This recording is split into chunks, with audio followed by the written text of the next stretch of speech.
네, 안녕하세요. 지식생태학자 한양대학교의 유영만이었습니다. 오늘은 여러분하고 같이 유영만의 인두 같은 한 문장 이런 시리즈를 이어가려고 하는데요. 제가 오늘 여러분을 위해서 갖고 온 문장이 있는데요. 일단 문장을 한번 읽어보도록 하겠습니다. 자, 살피지 않으면 보살필 수 없는 것이다. 무엇을 살피는가? 다가올 시간이 초래할 결과를 살피는 것이다. 자, 이 문장하고 거의 비슷한 문장인데요. 또 하나는 돌보는 사람은 언제나 조금 미리 사는 사람이다.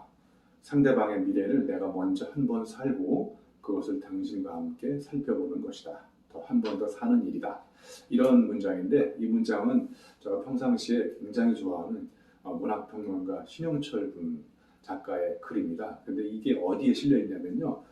박준 선생님의 시집 우리가 함께 장마를 볼 수 있겠습니다. 여기에 발문에 신영철 평론가께서 이렇게 글을 써주셨는데 저는 이걸 보고 살피는 것과 보살피는 것, 보는 것과 돌보는 것 이런 것들이 한 글자 차이지만 엄청난 차이가 있다는 걸 알게 됐어요. 여러분도 평상시에 누군가를 살펴보나요? 보살펴보나요?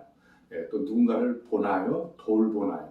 그러니까 살피는 것과 보살피는 것, 보는 것과 돌보는 것 한 글자 차이지만 정말 살피는 것보다는 보살피는 것, 보는 것보다는 돌보는 것. 이 글자가 일단 여러분한테 느낌상으로 엄청나게 이렇게 강도 높게 다가오지 않나요? 그래서 제가 오늘 이 문장을 가지고 제가 평상시에 느끼고 경험하고 겪었던 이야기들을 여러분과 같이 한번 나눠볼까 합니다. 자, 그러면 이제 결론적으로 얘기하면 평상시에 내 곁에 있는 사람들을 자세히 살펴보지 않으면 그 사람을 보살펴 볼 수 없는 거고요. 그 사람은 평상시에 관심과 애정을 가지고 잘 봐야 내가 그 사람을 돌볼 수 있다는 거예요. 자, 제가 코로나 오기 전에요. 몽블랑이라는 그 트레킹을 갔다 왔거든요. 제 기억에 2019년인 걸로 알고 있는데 그때 제가 이제 그 몽블랑 산을 올라가는 게 원래 저의 버킷리스트 중에 하나였는데 일반인이 몽블랑 산에 올라가는 건 굉장히 위험천만한 일이라고 하더라고요. 그래서 제가 근데 대안으로 선택한 게 몽블랑 산을 끼고 스위스, 프랑스, 이태리 이렇게 3개국을 이렇게 도는 트레킹 8박 9일짜리를 갔다 왔어요. 그래서 그 제목이 뚜르드 몽블랑 그런 트레킹이었어요. 그런데 제가 어떤 일이 있었냐면 제가 이제 등산화를 두 가지를 준비해서 갔거든요. 하나는 이제 중등산화라고 그래서 이 발목까지 이렇게 위에까지 덮는 등산화가 하나 있고요. 발목 밑에 복숭아뼈 밑에까지 오는 등산화가 있어요. 그래서 제가 만약을 위해서 등산화를 두 개를 갖고 갔었는데 첫날 이제 중등산화를 신고 발목까지 덮는 등산화를 신고 하루에 한 20km씩 이렇게 오르락내리락 걸었었는데 첫날 너무나 이 발목이 아프더라고요. 왜 아픈가를 가만히 봤더니 중등산화가 발목을 자꾸 이렇게 스쳐 지나가면서 계속 쓰는 거예요. 이렇게 발목을 보니까 물집이 생긴 거예요. 그래서 이제 올라가는 거 어디 간신히 올라가는데 내려올 수가 없더라고요. 자, 그런데 이 저의 아픔을 이 가이드는 그걸 알아주지 않고 나한테 지금 왜 빨리 안 오냐 막 야단을 치길래 정말 그때 화가 머리끝까지 올라왔었거든요. 그런데 정말 저하고 같이 갔던 우리 강경태 소장분이 이분이 저를 잘 살펴본 거예요. 그래서 교수님하고 저하고 신발을 바꾸어 신으면 어떨까요? 그래서 제안을 한 거예요. 그런데 강 소장이 신고 온 신발은 헝겊으로 돼 있어가지고 저의 중등산에 딱딱한 것처럼 부드럽더라고요. 그렇게 앉고. 그래서 진짜로 오른쪽 신발을 그 강 소장하고 바꿔 신었거든요. 바꿔 신었는데 정말 놀랍게도 그 헝겊이 그 물집 잡힌 데 살짝 닿아도 별로 이렇게 아프질 않더라고요. 그래서 그 신발을 신고 제가 안전하게 첫날 일정을 마친 거예요. 만약에 강경태 소장이 저한테 그런 제안을 안 했다면 저는 아마 8박 9일 몽블랑 트레킹을 못 할 수 있는 그런 심각한 사태에 빠질 수도 있었거든요. 그런데 제가 이렇게 안전하게 몽블랑 트레킹을 잘 즐겁게 완수했던 가장 근본적인 동인이 뭐냐? 제가 오늘 여러분과 같이 인두 같은 한 문장에 서두에 읽어드렸던 살피지 않으면 보살필 수 없다. 그 다음에 돌본다는 것은 그 사람의 아픔을 미리 감지한 다음에 내가 먼저 미리 그 사람의 아픔을 역지사지로 감상을 한 다음에 감지한 다음에 살아보는 거예요. 그러면 강경태 소장이 나를 잘 살펴봤을 거 아니에요. 자꾸 쩔뚝거리고 뭔가 거동이 이상하니까 강 소장이 저한테 제안을 한 거예요. 신발을 바꿔 신자고. 그러니까 강경태 소장이 저를 살펴본 거죠. 그러면서 가만히 이제 보살핀 거죠. 살펴보니까 교수님이 발목이 아프네. 그러면 내 신발을 바꿔서 신으면 어떨까? 이런 강력한 제안을 하게 된 거죠. 자, 그럼 강 소장님의 그 강력한 제안이 저한테 먹혀 들어간 거는 강 소장이 저의 행동을 유심히 관심을 가지고 애정을 갖고 이렇게 살펴본 거예요. 잘 본 거고, 그러니까 이제 저를 케어링, 돌볼 수 있는 강력한 대안이 생긴 거죠. 제가 오늘 여러분하고 같이 나눠볼 주제가 바로 이렇게 살피는 것과 보살피는 것의 차이, 보는 것과 돌봄의 차이인데, 살피는 거는 그냥 제3자의 입장에서 이렇게 관망해보는 거예요. 그런데 보살피는 건요, 옆이 아니라 그 사람 곁에 가서 아주 자세히 보는 거예요.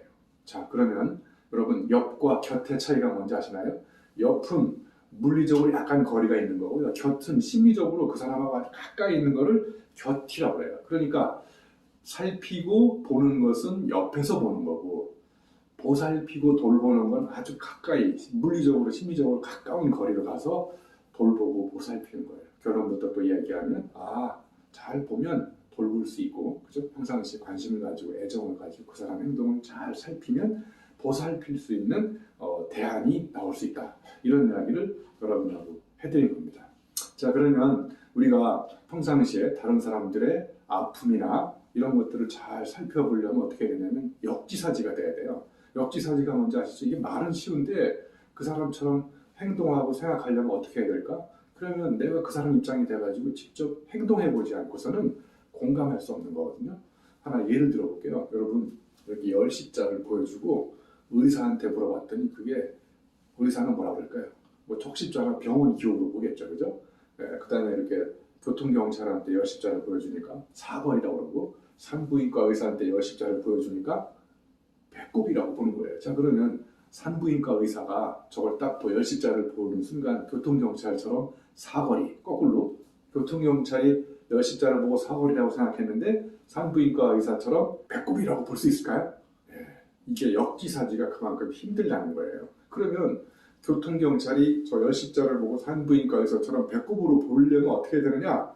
직접 내가 교통경찰을 그만두고 산부인과 의사가 돼서 배꼽을 자꾸 이렇게 봤을 때 그게 배꼽으로 보인다는 거예요. 그러니까 보살피고 돌보려면 진짜 그 사람 입장이 돼가지고 행동을 해봐야 되는 거예요.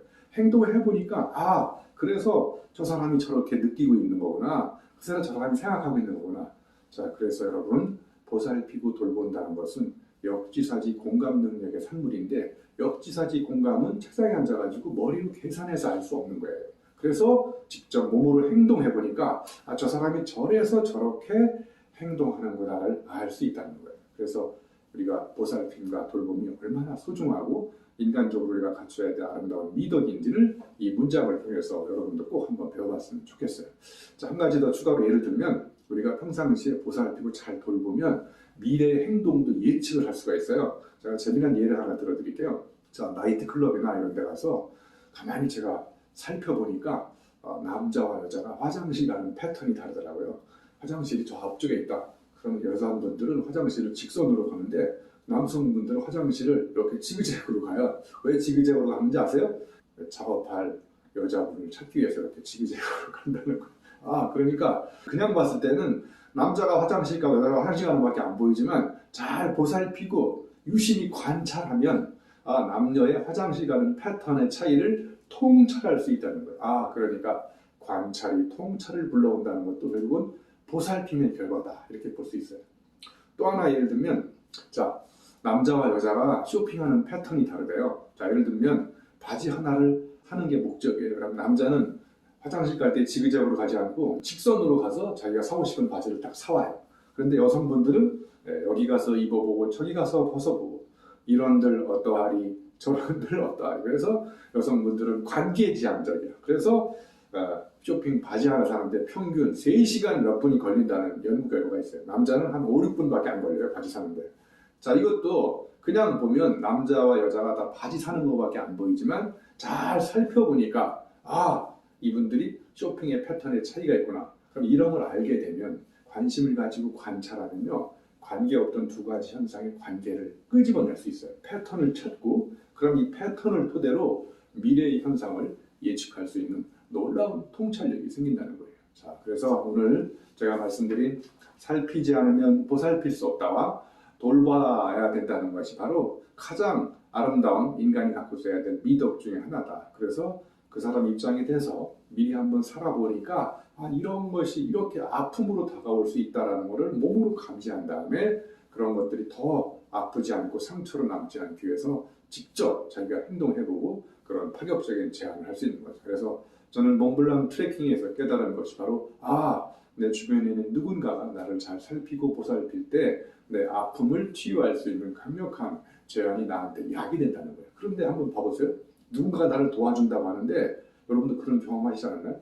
도와주는 게 오히려 나한테 득이 아니라 실이 되는 게 해가 되는 경우가 많아요. 이건 왜 그러냐면 그 사람이 도대체 어디가 아픈지, 무엇이 관심을 갖고 있는 건지, 어디가 지금 결핍된 건지, 불만 요소가 뭔지를 잘 살펴보지 않았기 때문에 그 사람의 욕망, 욕구, 이런 것들을 충족시킬 수 없는 대안을 제시하니까 조력, 도움이 되지 않고 그 사람한테 오히려 해가 될 수 있다는 거예요. 그래서 이제 다시 정리하면 여러분도 평상시에 여러분이 관심을 갖고 있는 사람 또는 사물이든 아주 가까이 옆이 아니라 곁에 가서 잘 살펴보시면 보살필 수 있는 엄청난 대안을 우리가 만들 수 있다고 생각합니다.